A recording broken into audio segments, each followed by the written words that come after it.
एक समय की बात है। उत्तर भारत के घने जंगलों के बीच एक छोटा सा गांव बसता था। इस गांव का नाम महाशिवपुर था, जहां की मिट्टी में संस्कारों और परंपराओं की खुशबू बसी हुई थी। इस गांव के लोग बड्ढे, शांतिप्रिय और परिश्रमी थे। लेकिन इस गांव के पास एक घना जंगल था, जिसे लोग अंतिम वन कहते थे। इस जंगल के भीतर सैकड़ों किस्से और रहस्य दफन थे, जिनमें से एक सबसे भयानक और रहस्यमय डाकू का था। डाकू का नाम था कालिया। लोग कहते थे कि उसकी दाढ़ी इतनी लंबी थी कि वो उसे अपने शरीर के चारों ओर लपेटता था और उसकी आंखें आग की तरह जलती थीं। कालिया ने गांव वालों के दिलों में दहशत बसा दी थी, क्योंकि उसने कई लोगों को लूटा और मारा था। कालिया का जन्म भी इसी गांव में हुआ था। बचपन में वह बहुत ही गरीब था और भूख से लड़ते लड़ते उसके दिल में क्रोध और असंतोष ने जन्म लिया। वह हमेशा सोचता था कि उसे गरीब और बेसहारा क्यों बनाया गया। एक दिन जब उसकी मां भूख से तड़पते तड़पते मर गई, तब उसने दुनिया से बदला लेने की कसम खाई और बन गया डाकू कालिया। एक रात जब आकाश में बादल गरज रहे थे और बिजली चमक रही थी, कालिया ने एक अमीर व्यापारी की घोड़े गाड़ी को लूटने का निर्णय लिया। लेकिन उसे यह मालूम नहीं था कि उस रात उसकी किस्मत बदलने वाली थी। जैसे ही कालिया उस व्यापारी के करीब पहुंचा, अचानक से घने बादलों के बीच एक धुंधली छवि प्रकट हुई। वह छवि और कोई नहीं बल्कि यमराज की थी। यमराज ने अपने रथ से नीचे उतरकर कालिया की ओर देखा और कहा, कालिया, तुम्हारे पाप का घड़ा भर चुका है। अब तुम्हारे जीवन का अंत समय आ गया है। कालिया, जिसने कभी किसी के सामने सिर नहीं झुकाया था, यमराज को देखता रह गया। उसके मुंह से एक भी शब्द नहीं निकल पाया। यमराज ने अपनी भयानक दृष्टि से उसकी आत्मा को कांपाया और कहा, तुम्हारे कर्मों का फल अब तुम्हें भुगतना होगा, परंतु मैं तुम्हें एक मौका देना चाहता हूं। अगर तुम अगले 7 दिनों में अपने पापों का प्रायश्चित कर सको, तो शायद तुम्हारी आत्मा को शांति मिले। इस चुनौती को स्वीकार करते हुए कालिया ने यमराज से पूछा, लेकिन कैसे? मैंने इतने पाप किए हैं, क्या उनके लिए प्रायश्चित भी संभव है? यमराज ने गंभीरता से उत्तर दिया, हर आत्मा के लिए प्रायश्चित का मार्ग खुला है। तुम्हें अपने भीतर की अच्छाई को खोजने का प्रयास करना होगा। कालिया ने अपने जीवन का सबसे कठिन निर्णय लिया और अगले 7 दिनों में अपने पापों का प्रायश्चित करने की ठान ली। कालिया ने अपना धनुष बाण नीचे रखा और गांव की ओर जाने का निर्णय लिया। उसके दिल में भय और साहस का मिश्रण था। अगले 7 दिनों में उसे अपने पापों का प्रायश्चित करना था। पहले दिन उसने अपने पुराने घर की ओर कदम बढ़ाए, जहां उसकी मां का पवित्र स्मृति चिन्ह था। उसने घर के बाहर एक छोटी सी माला रखी और अपनी मां की आत्मा से क्षमा मांगी। उसकी आंखों में आंसू थे और उसका दिल भारी था। दूसरे दिन कालिया ने गांव के उन किसानों से माफी मांगी जिनका धन उसने लूटा था। उसने उन्हें अपनी चोरी का सारा धन लौटाने का वादा किया। गांव वाले पहले तो आश्चर्यचकित हुए, लेकिन उसकी आंखों में सच्चाई और पश्चाताप की चमक देखकर उन्होंने उसे माफ कर दिया। तीसरे दिन उसने एक छोटा सा मंदिर बनाया और उसमें भगवान शिव की मूर्ति स्थापित की। कालिया ने मन में यह ठान लिया कि वह अब से हिंसा छोड़ देगा और भगवान शिव के प्रति अपनी भक्ति को समर्पित करेगा। चौथे दिन उसने जंगल के सभी जानवरों को खाना खिलाया और उनके लिए पानी का प्रबंध किया। कालिया को यह एहसास हुआ कि हर जीव को जीने का अधिकार है और हमें उनकी सुरक्षा करनी चाहिए। पांचवें दिन उसने उन बच्चों को पढ़ाने का निर्णय लिया जो शिक्षा से वंचित थे। उसने अपनी सारी पूंजी गांव के स्कूल के निर्माण में लगा दी और बच्चों को निःशुल्क शिक्षा देने की प्रतिज्ञा ली। छठे दिन उसने उस व्यापारी के पास जाकर माफी मांगी जिसे उसने लूटने का प्रयास किया था।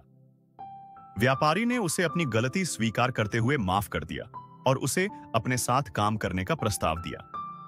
7वें दिन कालिया ने यमराज के सामने जाकर अपने प्रायश्चित का वर्णन किया। यमराज ने उसे ध्यानपूर्वक सुना और कहा, कालिया, तुमने अपने पापों का प्रायश्चित बड़े ही अच्छे ढंग से किया है। अब तुम्हारी आत्मा को शांति मिलेगी, लेकिन याद रखना, जीवन की वास्तविक परीक्षा अपने कर्मों को सुधारने में है। कालिया ने यमराज के चरणों में शीश नवाया और कहा, मैंने अपनी गलतियों से बहुत कुछ सीखा है और अब मैं अपने जीवन को नई दिशा में ले जाऊंगा। उस दिन के बाद कालिया ने अपने जीवन में कभी भी हिंसा और चोरी की ओर नहीं देखा। वह एक सम्मानित व्यक्ति के रूप में गांव में जीने लगा और समाज की सेवा में अपना जीवन व्यतीत किया। उसके नेक कामों की कहानियां दूर दूर तक फैल गईं और लोग उसे एक नायक की तरह मानने लगे। कालिया ने साबित कर दिया कि हर व्यक्ति के भीतर अच्छाई का बीज होता है, बस हमें उसे पहचानने और उसे सींचने की जरूरत होती है। अगले कुछ दिनों में कालिया ने गांव में रहना शुरू कर दिया और उसने समाज की सेवा में अपना जीवन समर्पित कर दिया। लोग उसे एक नायक की तरह मानने लगे। एक रात जब सब लोग सो रहे थे, कालिया ने अपने पुराने साथी डाकुओं की एक टोली की साजिश सुनी।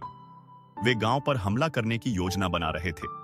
कालिया जानता था कि उसे अपने पुराने साथियों को रोकना होगा और गांव की रक्षा करनी होगी। उसने चुपचाप अपने पुराने हथियारों को निकाला और अपने गांव की रक्षा के लिए तैयार हो गया। जैसे ही रात गहरी हो गई, डाकुओं की टोली गांव की ओर बढ़ने लगी। कालिया ने अपने साथियों को रोकने की कोशिश की, लेकिन वे उसकी बात मानने को तैयार नहीं थे। इसलिए उसने अपने पुराने साथियों के साथ एक भयानक संघर्ष किया। कालिया ने अपनी वीरता और बुद्धिमत्ता से डाकुओं को परास्त किया और गांव को बचा लिया। जब गांव वाले सुबह उठे तो उन्होंने देखा कि कालिया ने अपनी जान पर खेलकर उनकी रक्षा की थी। उन्होंने कालिया की बहादुरी की प्रशंसा की और उसे अपना नया नेता मान लिया। यमराज ने कालिया की भयंकर युद्ध में वीरता देखी और उसे एक अंतिम परीक्षा देने का निर्णय लिया। यमराज ने कालिया के सामने प्रकट होकर कहा, कालिया, तुमने अपने गांव की रक्षा की और अपने पापों का प्रायश्चित किया, लेकिन तुम्हारी अंतिम परीक्षा अब भी बाकी है। तुम्हें इस बार अपने सबसे बड़े भय का सामना करना होगा। कालिया ने यमराज से पूछा, मेरा सबसे बड़ा भय क्या है? यमराज ने गंभीरता से उत्तर दिया, तुम्हारा सबसे बड़ा भय है अपनी आत्मा की सच्चाई को स्वीकारना। तुम्हें अपने भीतर के अंधकार का सामना करना होगा। कालिया ने दृढ़ संकल्प के साथ यमराज की चुनौती स्वीकार की और अपने भीतर के अंधकार का सामना करने का निर्णय लिया। उसने ध्यान और साधना की सहायता से अपने भीतर की सच्चाई को पहचाना और अपने सभी डर और असुरक्षाओं को जीत लिया। अंत में कालिया ने अपनी आत्मा की शांति को पाया और यमराज ने उसे आशीर्वाद दिया। कालिया ने अपने गांव में अपने जीवन के शेष दिन शांतिपूर्ण और सेवा में बिताए। कुछ महीनों बाद एक अजनबी संत गांव में आया। उसकी आंखों में दिव्यता की चमक और उसके चेहरे पर शांति का आभास था। संत ने गांव वालों से कहा, मैं यहां किसी विशेष व्यक्ति से मिलने आया हूं। लोग आश्चर्यचकित हो गए, लेकिन संत ने कालिया को पहचानते हुए कहा, युवक, तुम्हारे भीतर एक अद्वितीय शक्ति है। तुम्हें अपनी इस शक्ति का उपयोग केवल अपने गांव की ही नहीं, बल्कि पूरे संसार की सेवा में करना होगा। कालिया ने संत की बातों को ध्यानपूर्वक सुना और उनसे आशीर्वाद प्राप्त किया। उसने अपने जीवन का नया उद्देश्य समझा और संत के मार्गदर्शन में अध्यात्म और योग की शिक्षा प्राप्त करने का निर्णय लिया। कुछ वर्षों के बाद कालिया एक महात्मा बन गया, जिसे लोग महात्मा कालिया के नाम से जानने लगे। वह दूर दूर तक यात्रा करने लगा और लोगों को आध्यात्मिक शिक्षा देने लगा। उसने लोगों को सिखाया कि कैसे अपने भीतर की अच्छाई को पहचानें और अपने पापों का प्रायश्चित करें। एक बार जब महात्मा कालिया एक नगर में प्रवचन दे रहे थे, तब एक युवक उनके पास आया और उनसे पूछा, महात्मा जी, क्या आपने कभी कोई पाप किया है? आपने कैसे अपने जीवन में इतना बड़ा परिवर्तन किया?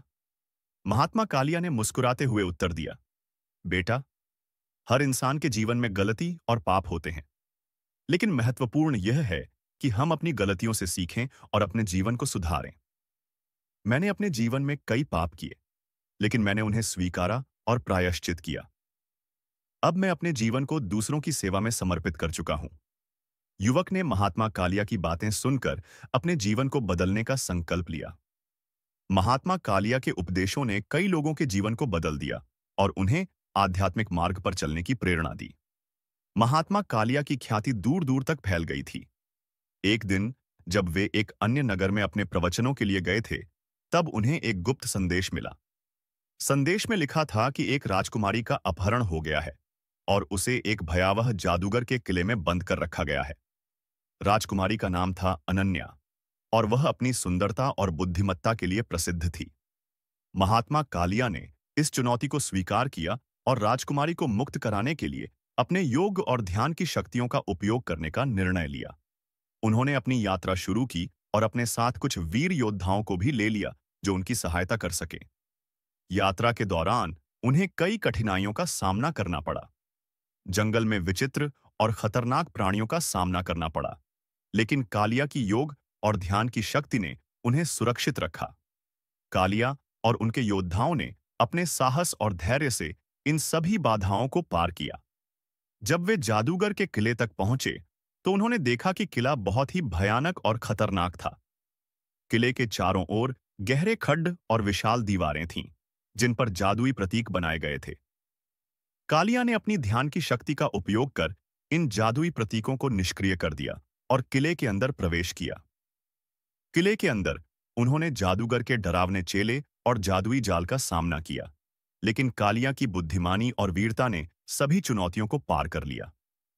अंत में उन्होंने उस भयानक जादूगर का सामना किया। जादूगर ने अपने जादू का प्रयोग कर कालिया को पराजित करने की कोशिश की, लेकिन कालिया की योग और ध्यान की शक्ति ने उसे परास्त कर दिया। कालिया ने अपनी शक्तियों से जादूगर को बंदी बना लिया और राजकुमारी अनन्या को मुक्त किया। राजकुमारी ने कालिया का आभार व्यक्त करते हुए कहा, महात्मा कालिया, आपने मेरी और मेरे राज्य की रक्षा की है। मैं आपकी वीरता और सहृदयता की सदा आभारी रहूंगी। कालिया ने विनम्रता से कहा, यह मेरा कर्तव्य था। हमें हमेशा अपने आसपास की अच्छाई को पहचानना और उसकी रक्षा करना चाहिए। राजकुमारी और महात्मा कालिया के बीच एक गहरी मित्रता की शुरुआत हुई। कालिया ने राजकुमारी को योग और ध्यान की शिक्षा दी और उनके राज्य में शांति और समृद्धि लाई। महात्मा कालिया और राजकुमारी अनन्या की मित्रता गहरी होती चली गई। एक दिन जब कालिया और राजकुमारी अनन्या एक पवित्र सरोवर के किनारे बैठे थे, तब अचानक से आकाश में एक अद्भुत चमक दिखाई दी। यह प्रकाश यमराज का था। यमराज ने कालिया और राजकुमारी के सामने प्रकट होकर कहा, कालिया, तुमने अपनी परीक्षा को सफलतापूर्वक पार कर लिया है और अपनी आत्मा की सच्चाई को पहचान लिया है। अब तुम्हें एक महान उपहार प्राप्त होगा। महात्मा कालिया और राजकुमारी अनन्या ने यमराज से पूछा, यह उपहार क्या है? यमराज ने एक मुस्कान के साथ उत्तर दिया, तुम दोनों को इस धरती पर शांति और समृद्धि लाने का अवसर मिलेगा। तुम लोग अपने ज्ञान और बुद्धिमत्ता के साथ समाज की सेवा करोगे और उन्हें एक नई दिशा दिखाओगे। इस अद्भुत उपहार के साथ महात्मा कालिया और राजकुमारी अनन्या ने मिलकर एक महान मिशन शुरू किया।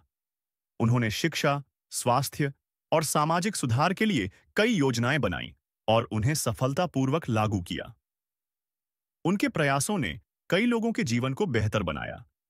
गांवों में शांति और समृद्धि आई और लोग अपनी संस्कृति और परंपराओं का सम्मान करने लगे। महात्मा कालिया की कहानी ने यह सिखाया कि किसी भी व्यक्ति के जीवन में परिवर्तन संभव है, अगर वह अपने भीतर की अच्छाई को पहचान ले और उसे अपनाए।